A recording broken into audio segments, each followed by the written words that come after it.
Ladies and gentlemen, we have a video starting right here. Literally be taught by one of the kings. Has a mug that says he's the world's best physics teacher. And now, even some more clarifications saying that it might be considered, to some, a superpower. Think about that. I'm gonna do a little lesson right here for you. All right, here we go. Force applied. So this is an example of I'm pulling my kids in a wagon. You pull up at an angle like that, all right? So here's my force applied like that. Picture the wagon. Kids sitting in it. Forget about the kids sitting in it. There's a picture of wagon. Forces that act. There's one everybody can say right away.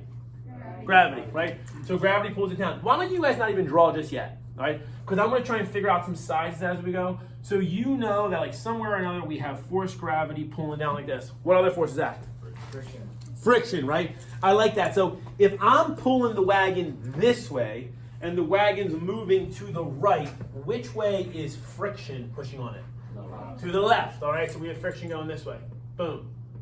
What else acts on it? Still another force. It's sitting on the ground, rolling across the ground. Normal force, right? So the force normal is pulling on it, okay? Like this. Don't even write it yet, because I got to figure out like how big should force normal be? How big did we used to always make force normal? Same as force gravity, okay? So we could possibly make force normal same as force gravity. All right.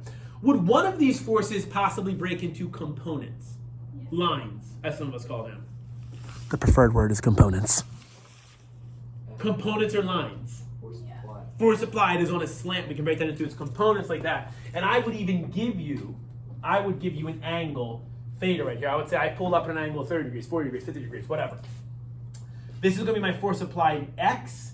This is going to be my force applied Y. Now, next question. Can anybody tell me the problem that would occur if it were true that force normal was equal to force gravity? If force normal cancels out force gravity, where would this wagon go and why would it go there?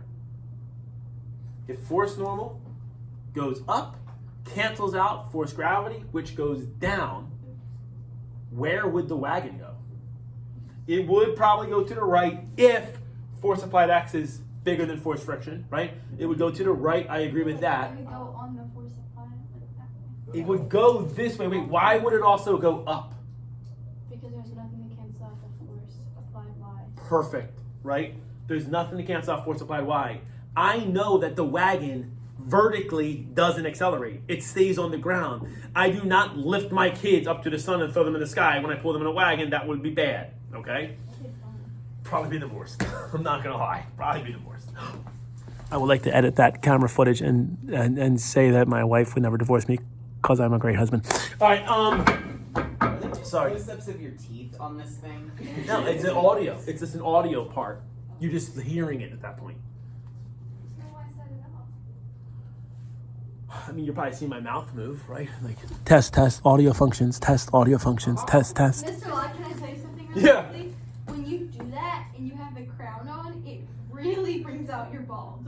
I thought you can't even see the ball. Wait, No, we can see it. I put the crown on for the. All you see is your. So I'm dealing with some self. You can just see your bald head through all the holes. Oh, you can see my lips on the camera. You can. Oh my god. That's a good point. I have little tiny Having- stars. I have fingers. I'm having some self-conscious issues now. I've actually put the crown on thinking that the crown would cover my bald, but essentially my bald has been accentuated with the crown. I'm not sure if I should take the crown off and relinquish myself of the titles of king so that I can save my pride of hair, or if I should keep the crown on and accept utter baldness. Deciding. And then you'll be on camera taking it off. All right, guys, going on with the lesson. All right. So listen, wait, getting that focus back here, So if force normal cancels out force gravity, then this force up cancels this force down. But then there's still a force up that's not canceled out, and this thing would accelerate up in the sky. If it doesn't accelerate up in the sky, and force applied Y goes up, and force normal goes up, force gravity goes down, what has to be true? Must be bigger than force. Tell me something. These, like this has to equal what? Like, what has to be true for this thing to not accelerate vertically? Mark. Force normal plus force. If I can see that, but yeah. Force applied Y.